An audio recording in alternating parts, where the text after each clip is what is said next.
Oh, God. I don't know how this is going to work, but here,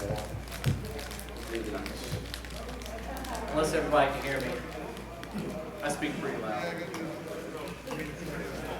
David Balcar is a veteran security professional with over 15 years experience, proficient in conducting penetration testing, computer forensics of multiple operating systems, web application security testing, and wireless testing. Has extensive experience in multiple operating systems that I'm not going to read aloud. And your experience line security testing, forensics, policy review, and compliance assessments for HIPAA and PCI DSS. You're a member of HTCIA and ISA.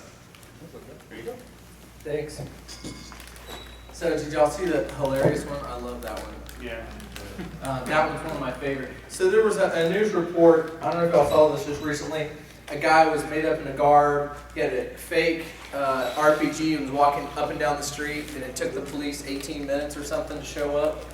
The police said they got there in 3.5 minutes, but you can clearly watch the video. The guy's just sitting there walking up and down the street, and you can time it, you know. Sometimes the most obvious stuff people just don't even see. Is that illegal? Walk around with a fake RPG? No? Yeah, but I think he got some legal bills out of it. Yeah, they'll have some legal bills out of that one. Oh.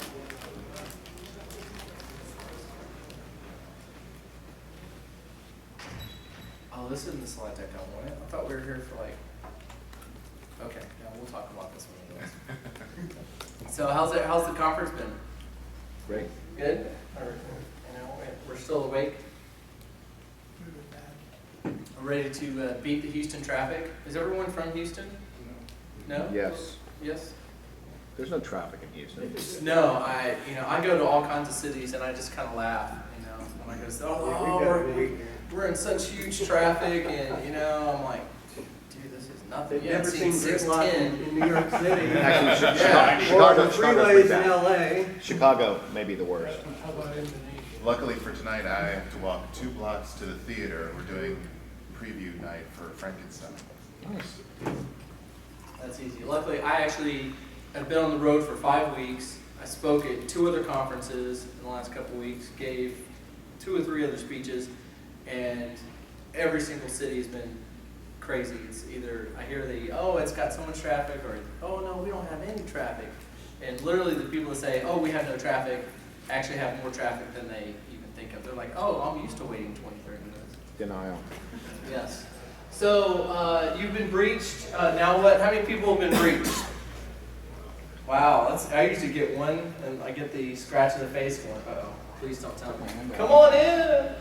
Usually if you, you don't even. So, most of the cases that I work is that people, when we look at their systems and stuff, is they don't even know they've been breached. We're usually called in there doing a lot of credit card stuff. I do assessments and audits for PCI. And a lot of the times we'll find indicators that they've been breached and data has been taken. But I will tell you this funny story. I just worked a case for a group out of California. They threw up their hands. They were just so scared that they got breached. They were losing data because California's got the most stringent rules for breach notification. Okay? Does anybody know what the breach notification here is in Texas? And who you report it to? Responsible disclosure? I don't know. What is it? No, they do. The state has a thing that you're supposed to report it to the state, but they have no phone number, no website. You can't. There's nothing you can do. You drive to Austin and you just just knock on the leave door. them a Hey. little notebook. So on the breaches, like I was saying, half the time we go into these systems and we'll find signs. We find either malware or we're seeing data loss, credit cards all over the place. It's crazy. We went into a site about 2 months ago. The customer says, no, we don't keep any credit cards. We have an outside processor. They process everything. Yep. We were doing actually an internal pen test. We got on one of their servers, grabbed one of their databases, just sucked all the data out of it, and just poof, all these unencrypted credit card numbers. But yet, They don't store credit cards. they don't store credit cards. So let's look at some of the breaches that have happened. So this is hackers steal $6.7 million. This is over the new year, just recently in South Africa. So these guys actually broke into a system, this bank in South Africa, created a bunch of dummy accounts, put money into these accounts, got all these ATM cards, gave them out to all their mules, like 1,000, and then over the 3 days, in all these little cities in South Africa, they went and just siphoned out $1,000 at a time, $1,500 at a time out of all these ATMs in 3 days. $6.7 million. They didn't discover it because all the banking employees, every single one of them, went home for the holidays. Their bank systems didn't alert anybody. No one's phone went off. You know, I do a lot of work with banks. Trust me, we would know if something's going on. In Brazil, this one's funny because there was an update to this recently. In Brazil, there's a cybercrime school, and they'll teach you how to be a web designer, a hacker, a programmer, a banker, a defacer, or a spammer. You know, they teach you all these skills. Does anybody know what a banker is? It's a criminal that specializes just in doing banking issues, going after bank exploits. A defacer, they just teach you how to deface websites and stuff. They actually put a blog post up saying, no, that's not what we're doing. We're teaching how to be good. And people are like, no, you're not. RSAs, how do people use the little RSA tokens? I actually did a demo. I don't know if anyone's ever heard me speak before. I did a live demo where I hacked an RSA token live. There's several tools out there in the old tokens, you can hack them. So you can figure out what the next sequential number is. RSA got hacked with a spear phishing attack, came into HR, the lady clicked on it, and then mayhem started. So my biggest thing was, how can an HR computer have access? Because they pivoted off this computer, went all over their organization, and got the keys to the kingdom. And they did. RSA is not telling you everything they took. I'm telling you right now. I actually gave a speech at a conference 2 weeks ago, and RSA was there giving a speech on their breach. So I made them feel real uncomfortable because I spoke first. After that, there was a little over 760 companies that were also breached, and it was a fifth of the Fortune 100. Okay? Oops. Where am I going? I'm just click happy. So if you have those things, RSA, and I had customers call me, oh my God, we got to get rid of all our tokens. RSA made such a stink on it. If anybody's from RSA, please see me afterward. About not replacing their tokens. So I know Vasco's stock went up, and I know a couple other vendors that sell this kind of stuff. They definitely went up. Okay, Sony. How many people have PlayStations? You got kids that have PlayStations and stuff? I have a PlayStation. So yeah, so we've all been breached, right? So these guys came in, they tore the Sony network up. Actually, since that, I mean, Sony got tore up about 11 more times after this, worldwide. So they said the information of about 77 million players on their network was taken. They claim only $171 million. I say bogus. There's no way it was only $170 million. I think it was 3 times that amount to fix what they got. So what did they get? Well, they got name, address, PSN password, email address, birthday. What is this? Anybody tell me what that is? Social engineering. Man, that is the best social engineering right there. That is awesome. You know, the spear phishing attacks I could base that on. I could probably rob everybody for that. What was interesting, Sony says, oh, they didn't get credit card information. They can't guarantee they didn't get credit card information, because on the same databases where this is held is the credit card information. Now people say, well, Dave, you got hacked. Well, I say, sure, they can have everything they want. Because guess what, on my PlayStation, it's not my real name, it's not my real address, it's not my real credit card. I use throwaway credit cards in all these consoles. I have a Wii, I've got a PS3, it's all fake. Okay, so they can steal it all day long. The most they'll get off that little card is $100.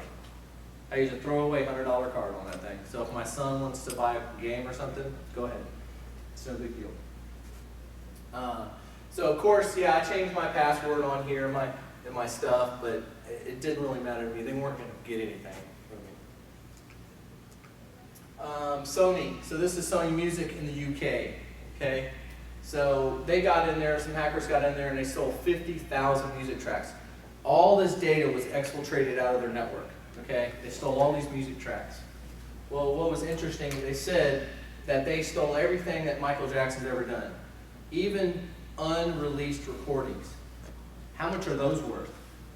Those got to be worth millions and millions of dollars, right? Because people want their hands on it because, you know, he's passed away now. So yeah, everything. So the British Times said everything Sony purchased was compromised.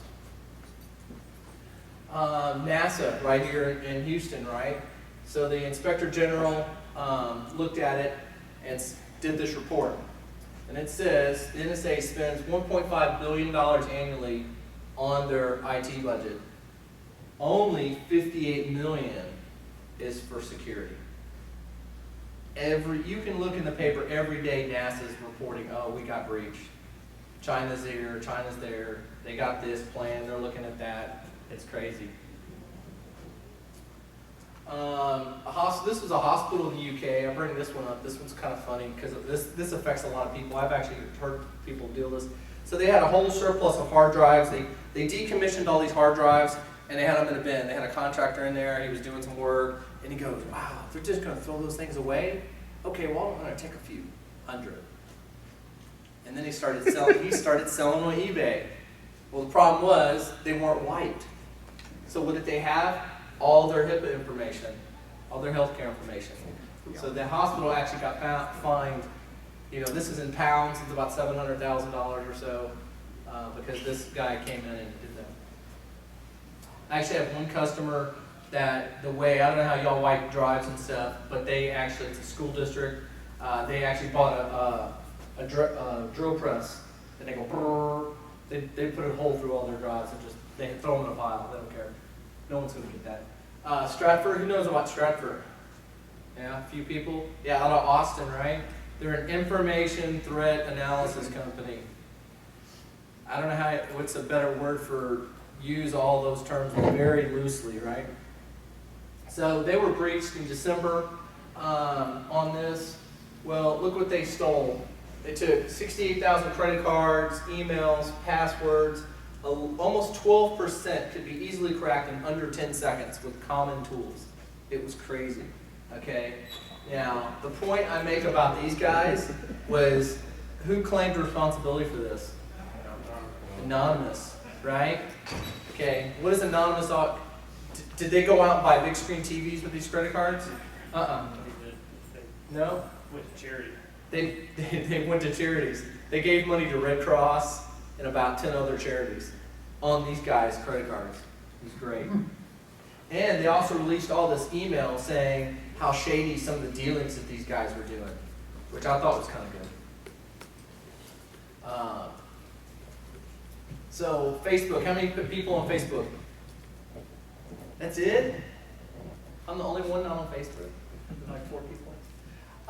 So there was a worm, the Remit worm, 45,000 user accounts were compromised on Facebook. But if you noticed, after that, it grew and it infected 800,000 machines. That's a nice botnet right there. Wouldn't mind having control of that. So hackers now are said to be doing their own satellite. So they've already got a base station. Okay, because what do they want? They want secure email, secure voice over IP, secure internet access anywhere in the world. Okay, they say it's going to take them $10 million to do this. I'm sure there's a couple of governments that probably just shoot this thing down if it ever goes up. I'm sure SpaceX would be more than happy to put the satellite up there for them. But it just goes to, show what's going on. Zappos. I see a few ladies in here. How many people buy shoes from Zappos? Just one? You used to? All right, your credit cards are gone. Yeah. Gone. Thank you very much, all 24 million. There's actually 2, right? So they have a parent company. So if you belong to both of them, I got both emails. All right. I've been breached. I'm a veteran, and the laptop was stolen a couple years ago. A 40 million VA records were on there. All our hospital records and all this stuff. My name was on there. I got that letter. Hey, great. Personally, I wouldn't want to piss off 40 million veterans. We kind of know how to shoot a gun, so I'll find you, whether it's cyber world or the real world. So the Pawning Group says it costs about $214 per record in an average data breach. People can argue this number back and forth. You know, I've heard, oh no, that only costs 50 cents, and I hear, oh, it costs you $500. Well, it does cost. The only point I'm trying to make here is it does cost something, because it's going to cost stuff for your attorneys. It's going to cost for consultants to come in and try to figure out forensics people. And I know Mike's not cheap, so it's going to cost a lot of money. And PR. Now, a lot of people said, oh, well, TJ Maxx, they came back. Well, if you look at their actual financials that they filed, financially they went down 30% for the first 3 months after their breach. Zappos too, they've gone down. This one's pretty recent. This is a credit card processor that they said, initially they said, oh, well, we think we only lost $1 million, but they've gone back through, now they're saying Curbs is coming back and says, no, this is a massive breach, 10 million cards are gone, okay? And then CNN reported that the company, Global Payments, Inc., their stock fell 9% that day when the breach was announced. I lost a credit card number after an internet transaction in April. I've yet to get a letter from anybody. It depends on the breach. It depends on how many too. Some places you have to have 500 records or more to record where you have to report it to somebody. You know, I was in Kansas a couple weeks ago. Their breach is 500. You have to have 500 lost. And it has to be, you have to show proof that the data was unencrypted or obfuscated, that, you know, it's not redacted information. Otherwise, you don't have to report it. But I'm going to show you some places where you can go look to see if your company's on here. Can't leave out Texas. And I always change this. I've changed this slide about 6 times now in the last few weeks. Texas A&M, how many Aggies do we have in here? Thank God. God. Well, okay. I didn't go to school. Huh? I'm not an Aggie. My dad graduated from UT. My school didn't have a football team. We had a surfing team, so that's a whole other story. So what did A&M lose? Social security numbers, names, address, phone numbers, and they sent an email message to notify people. So it does happen. And tilted kilt. I know there's some tilted kilts around here, you know, for the beer drinkers and stuff. They lost, someone broke into their system, their POS system, and it's point of sale. It's not a Ford technology. That they lost all their, hey, we got it! They lost all their stuff, and which was pretty interesting. They said within 24 hours of them learning that they got breached and lost all their credit cards off their point of sale system, they ripped out the entire system and put a whole brand new system in. So that doesn't mean it's any more secure, because they probably didn't have anybody to come and do some pen testing and checking. So the ID Theft Center is a great place to go. I'm going to show you a couple places, and I just want to give you an example of what it looks like. You're going to see the company, what state, what kind of breach it was, what was it? Is it medical? Is it credit card? And were records published? And like this is Harris County Hospital District, lost 3,000 records. And they actually give you the news article or where the information came from. Because what these guys do is they scour the internet looking for AP wires and all this other stuff. And companies, you can actually call them and say, hey, we've been breached, you know, add us to your list. And they update their PDF every single day. You can go look at it every single day. I check it about once a week when I go. And I actually go check all my customers, see if any of those are on there and whatnot. Data loss DB, kind of the similar thing. They get even more data. And they're listing, this is just right off their webpage. They actually show this at the top. So you can see how breaches have come up during certain times.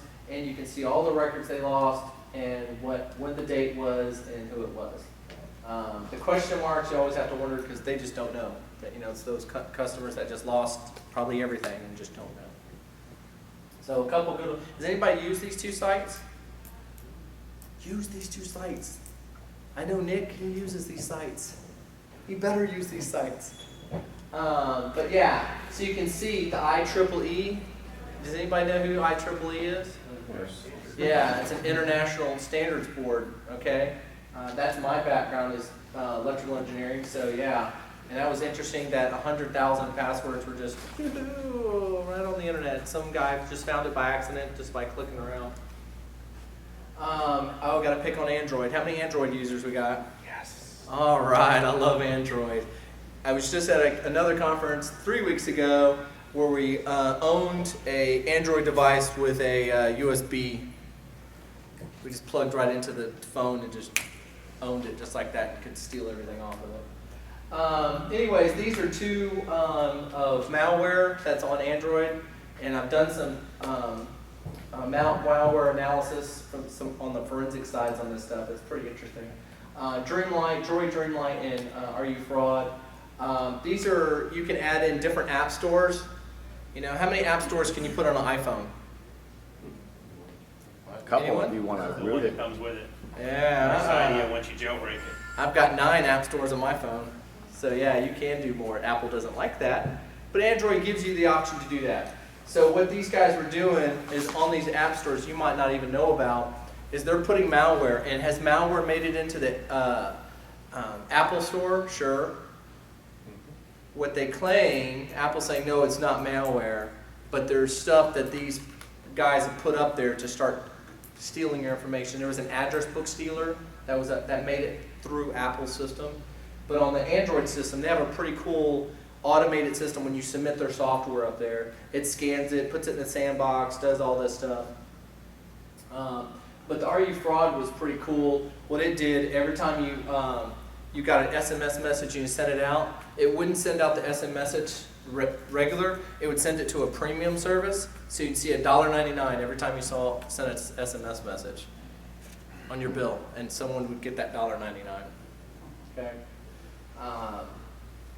I know within just a couple of hours these were on like 50,000 phones because people just clicked on them. They're like, oh, I need that app. I need a battery app. Click. This one I just found. So we were talking about Apple, so I couldn't leave Apple out, right? So this one was in there. This is a bogus Microsoft Word. Okay? If you look at here, Word wasn't released on the iPhone. Look where it's going. Super Racing Real Games, and they would charge you $10. Bogus, bogus, bogus. It did nothing. You click on it, and all it did was shut down and open the browser and take you to their website to go buy their stuff. Okay? It made it on the Apple App Store. This is a picture from the App Store. So it can happen.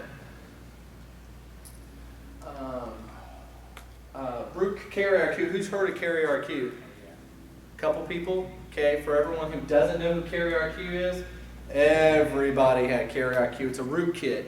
Okay, CarrierIQ, this company, said, "No way, you didn't find anything." Well, this researcher Trevor came through and did a forensics analysis and debug of this software running on all these phones, and noticed it was doing some pretty crazy stuff.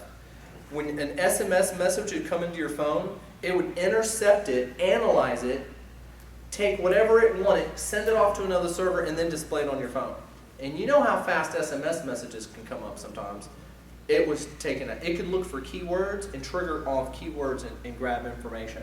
It was recording keystrokes. You could sit there and watch it as he was demonstrating this, and he recorded all this as he was debugging it.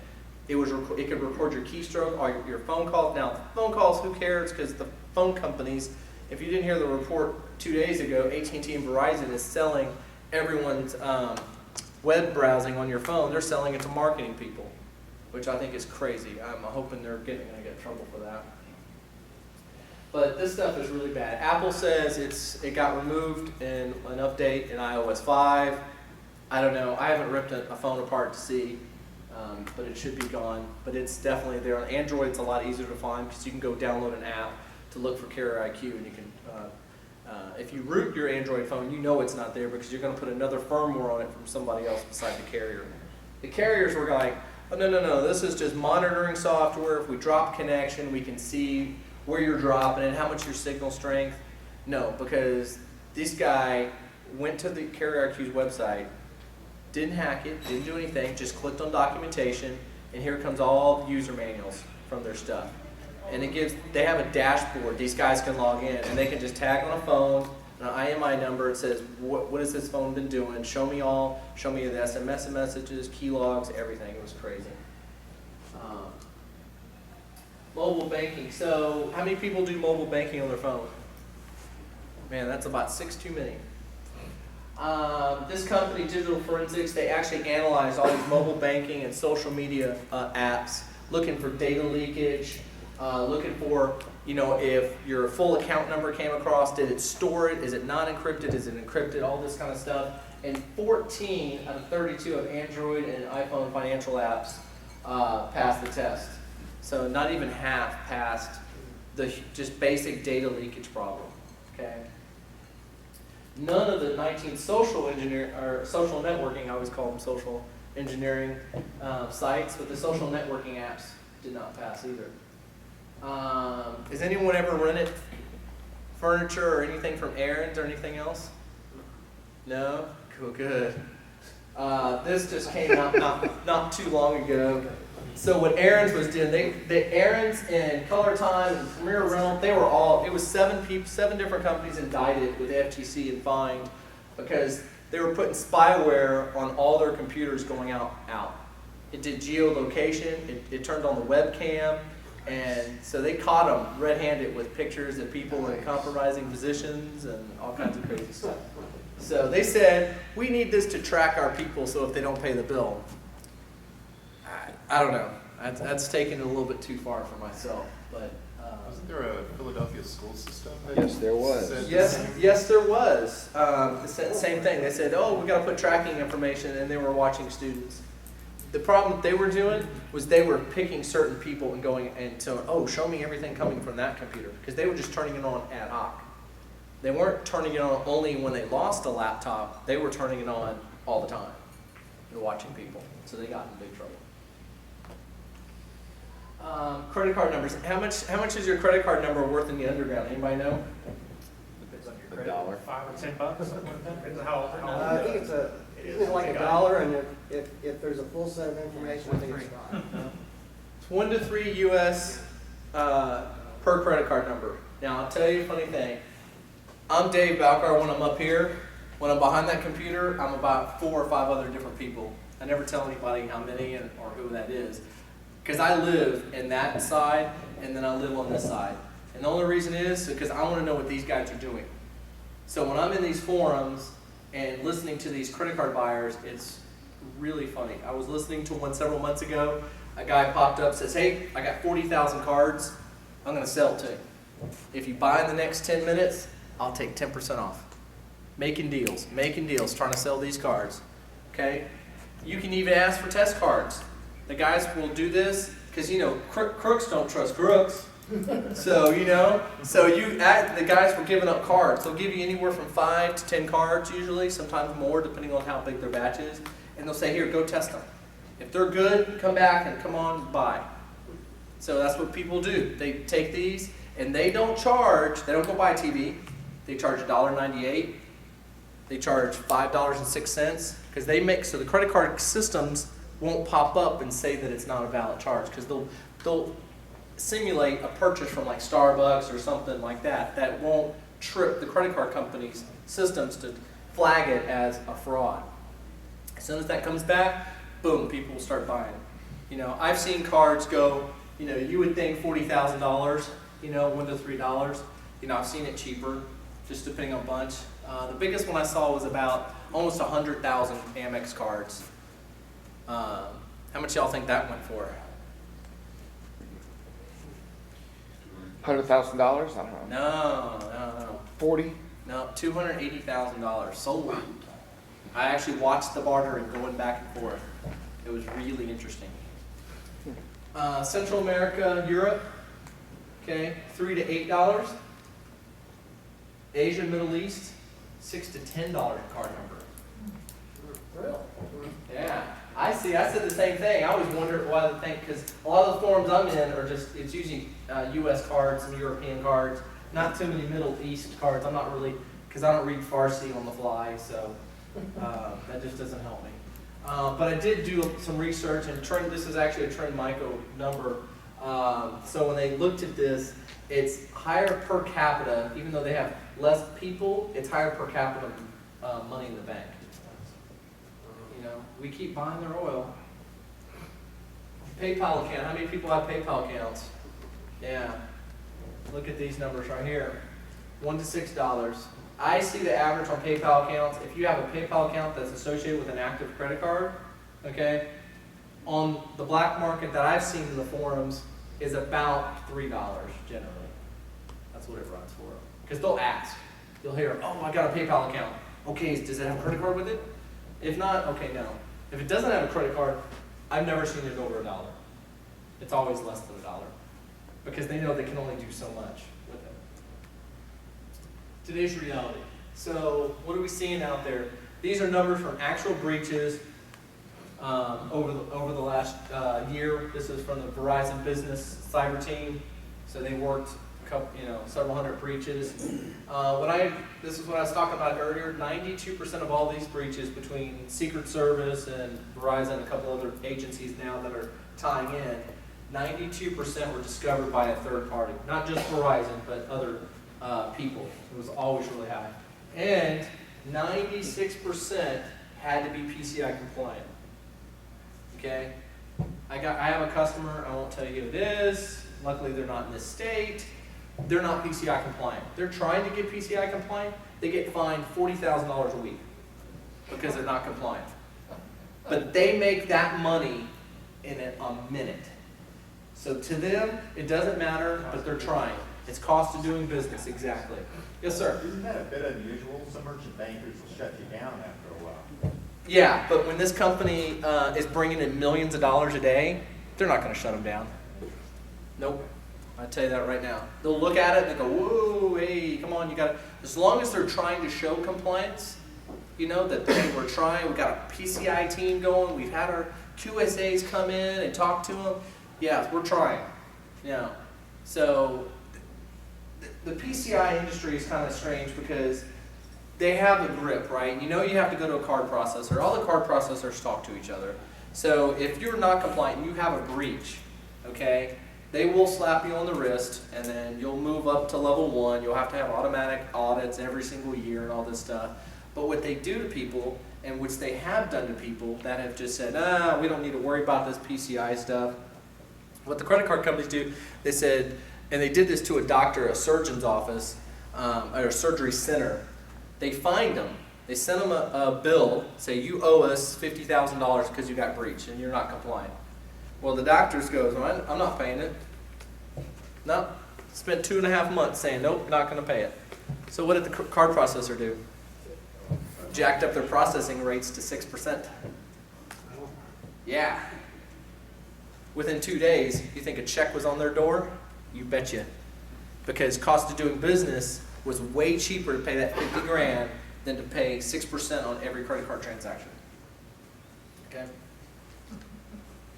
WikiLeaks. How many people have gone to WikiLeaks? Come on, everybody raise their hand. Everybody go to WikiLeaks. It's the coolest thing. Find out all kinds of stuff. I'll get some It water. depends on what network you're on when you go there.